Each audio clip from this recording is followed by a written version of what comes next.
intriguing game right there. Here's an intriguing game, the Chris Peterson Bowl. Boise State and Washington square off in the Mitsubishi Motors Las Vegas Bowl. Chris Peterson's final game with the Huskies will be against the school that gave him his first FBS job. In our Northwestern Mutual from Plan to Play, the PlayStation Fiesta Bowl will hit Ohio State against Clemson. Ryan Day seeking to become the first head coach since Woody Hayes in the 1955 Rose Bowl to win their first bowl game as Buckeyes head coach. We quadruple checked that. It seems odd, but it's true.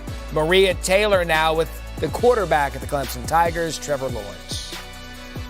Trevor, it was so exciting to be in the room when the matchup was officially announced, and as soon as they said Ohio State, everyone in here started roaring. What was your reaction to hearing the matchup?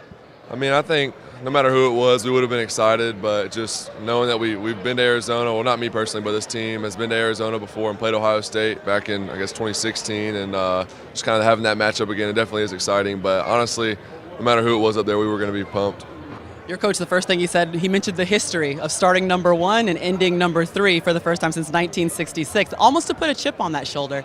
How would you describe the reaction to hearing that little tidbit of information? Just, obviously Coach Sweeney's so good at that and giving us stuff that's true and that is happening, and just kind of looking at the season, like you said, going undefeated and still being number 3 at the end of the year, it definitely is a chip on our shoulder, and we're just excited to have the opportunity to prove ourselves. So. All right, thanks for your time, Trevor. Thank you.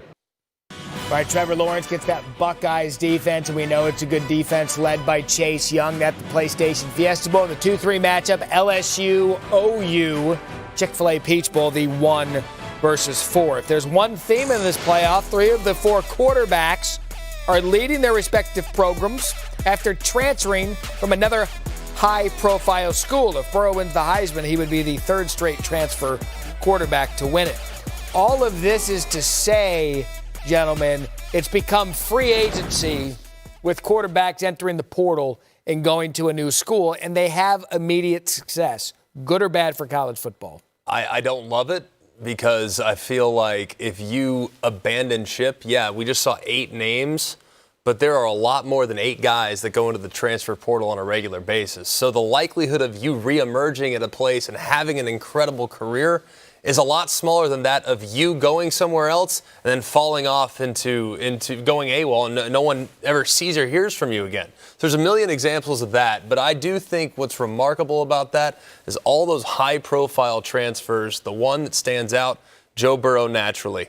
Coming out of Ohio State, he had 5 opportunities, only 1 in the Power 5. That was LSU. Others were Cincinnati, several in the American, and I think there might have been one more in the ACC, but it wasn't really fully bona fide offer, hey, you can come be our guy. LSU was the only big-time opportunity where he could chase a championship, and look, he happens to be maybe the best of the bunch naturally when looking at him, not just as a prospect, but obviously as a college player. Yeah, I love it, honestly, just because a lot of those guys, and not even just Burrow, had much success. Look at a guy like Shane Buechele. Leaves Texas, goes to SMU. They're sitting there for the first time since 1984 at 8-0, 9-0, had a phenomenal season. You look at even Kelly Bryant, started off the season hot, obviously ended up fizzling as of late. But you have some superstar guys that are allowed to reach their maximal potential. And just because it doesn't work out at one school doesn't mean it's not going to work out at another school. And we've seen some tremendous, phenomenal storylines. Nobody would have known the name Justin Fields in the manner that we have. 40 touchdowns, 1 interception. Think about that out of Fields. Does it give them an easy out to run away from competition, Coach? It does. That doesn't mean that's what they're all doing, but it absolutely does. I don't love it, but I understand it. Yeah. You know, I think our infatuation with the immediate, and these kids, if they're not accessing immediate success, look somewhere else rather than look within. I think that can be poisonous. And I think you make a great point. There's so many that enter the transfer portal that we don't hear about them anymore, rather than sticking to it. So I don't love it, but I do understand the young mind, and I understand their desire to be successful, to be the guy, to reach their potential. Tell you one thing, traveling around the country, doing different games every week, talking to coaches, the scary part is that for a coach, what happens to the backup? And all of a sudden the depth. I mean, look at Georgia. And what happened? Jake Fromm obviously keeps his job, but they go lose a couple 5 stars, and now You just wonder about the depth of the quarterback position in a lot of schools, and coaches are scared to death of that. And sometimes they're out playing a guy a little bit just to make sure that they keep him happy. Yeah. We have just under a minute. Quickly, I want a final thought as we say goodbye and get into bowl season.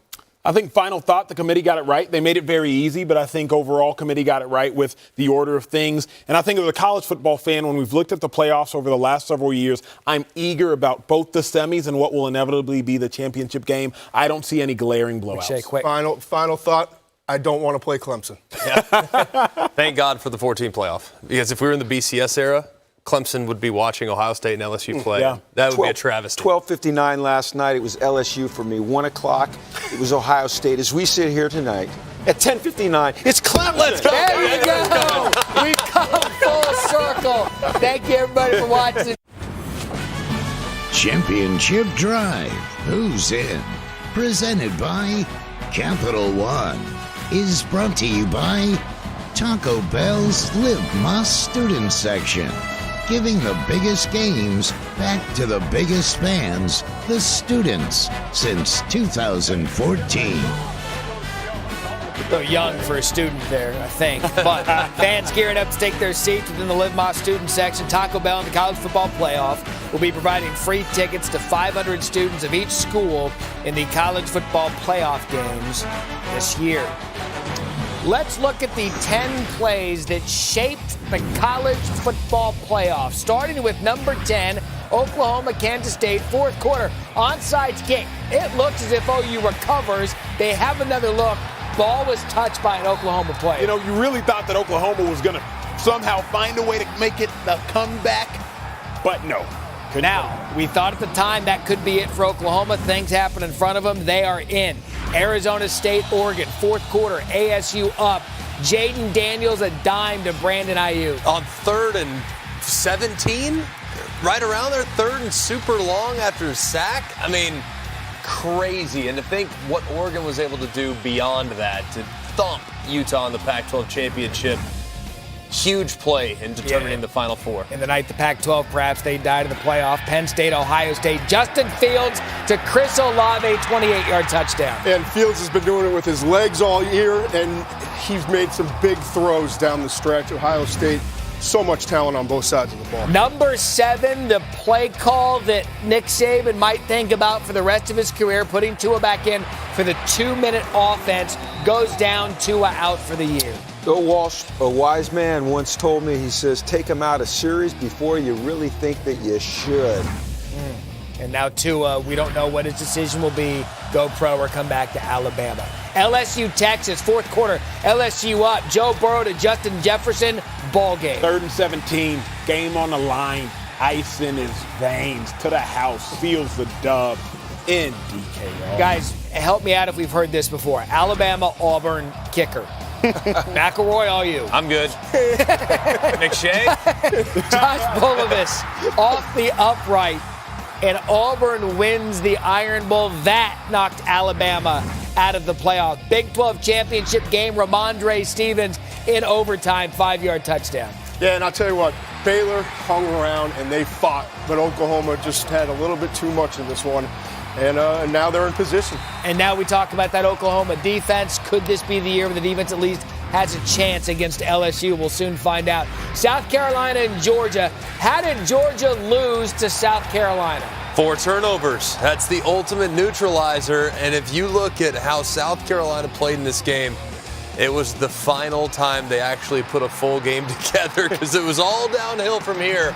Georgia stumbles to the 4-8 game. Rodrigo Blankenship's missed field goals. We heard him say it earlier on the phone. You got to have a quarterback. 2-point conversion against Clemson. Sam Howell comes up short. Love Mac's decision to go for 2 here. Has to go for 2, but what a great stop by the Clemson defense. Saves their season early. Did save their season. It was also the one where Mac made a joke like, hey, how about give us credit? Don't move Clemson down in the rankings because they struggled with us. LSU, Alabama, Burrow to Clyde Edwards-Helaire. We had talked about how valuable this player is to this team. We coming and we ain't backing down. This is when you solidified that LSU, real deal, Holyfield. And Alabama, again, loses to LSU, and they will be in the Verbo Citrus Bowl featuring a matchup. This is a blue blood matchup. Alabama-Michigan. First year Alabama will not be in the college football playoff. The Wolverines have lost their last 3 bowl games but are 2-2 all-time against Alabama. So Alabama, we know, is going to go into this game with Mac Jones as their starting quarterback. He showed up and played well when he needed to when Tua went down. What does he need to do now? Because the future, it appears, is his for the foreseeable future, and he gets a good defense in Michigan in this bowl. Yeah, depending on what happens with Tua, obviously still a decision to be made by the outstanding quarterback. But Mac Jones has played really well. I mean, if you look at his performance against Auburn, he gave him a chance. Now, he's got to eliminate that catastrophic mistake. 2 pick sixes that ultimately determined their fate. And frankly, the one that was off the back of Najee Harris's jersey, that's just flat out unlucky. But he's got to continue to stay within the offense. He's got great playmakers around him, and he's going to be going against an excellent defense that did struggle against Ohio State, but was playing really good football in the final 5 or 6 games of the year. So it should be a great challenge, an incredible matchup between 2 blue bloods. Don Brown's Michigan defense was playing really well, as you said. 4 games they reeled off those 4 wins, and they were giving up 11 points in those on average in those 4 games, and then 56 gets dropped on them against Ohio State. So how do they bounce back? Which team's motivated in this game, too? That's one of those we talked about with Kazarian earlier about you look at the motivation in this one. Do you have a lot of Alabama guys who are looking forward to the draft? Do they even play in this one? Same for Michigan. But at least if we're looking on paper with the 2 programs that we have now, it's a really good matchup. Yeah, when I look at, assume all things are full strength because I don't want to speculate who will or who won't play. What Michigan struggles with is speed, right? If you keep them in a telephone booth in the box, in the trenches, they're fine. It's all good. But you see, they struggle with a team like Ohio State because Ohio State has elite speed and elite athleticism. Well, I think the fastest team, specifically at the wide receiver position in the country, is Alabama. Whether Ruggs, whether Judy, whether Waddle, you name it. So that's where they struggle. Now it's just up to Mac Jones. Can he deliver and not turn the ball over? Because as a defender, I'm thinking, this dude's giving them away like Christmas gifts. So as a defender, I'm trying to get one. But if he delivers to his playmakers, I think Alabama can take it handily. And he's got playmakers. Waddle, Judy, Ruggs, Smith. I mean, they're all over the place. All he has to do is, like you said, is not make the catastrophic error. Just manage the game. I hate the term manage the game for a quarterback, but really take care of the football, make good decisions. Don't try to do too much. Protect the football. Get it to your playmakers. And I think the challenge for Michigan is like you said, is for Jim Harbaugh, getting his team back. Osh, your point about motivation, I think that great teams are filled with great players that are internally motivated. That's my idealistic vision of football.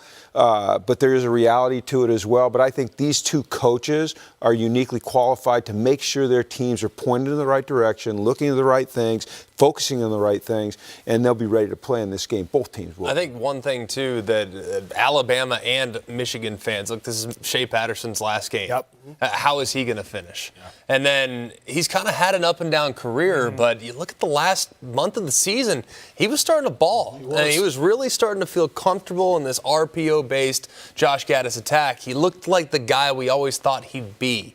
However, it didn't come to fruition in the biggest game of the year. Can he finish on a high note? And then conversely, Alabama just gave up upper 40s against Auburn. That defense with 4 true freshmen that have started games for them, how much do they grow in the 15 practices in spring ball? And will that unit collectively look a lot better than they did at times in the regular season? Alabama, Michigan, just one of the bowl games we're looking forward to. So many slates and so many good games, including the Capital One Orange Bowl with Florida taking on Virginia. Florida 3-0 all time in the Orange Bowl. Virginia making its first New Year's 6 appearance. What about Minnesota? They're going to row the boat against Auburn in the Outback Bowl. Minnesota has won 3 straight bowl games while the Tigers are coming off a bowl win last season. The first all-time meeting between Penn State and Memphis in the Cotton Bowl. Memphis making its first Cotton Bowl appearance. Penn State is making its 4th, but its first since 1975. Much more coming on Championship Drive.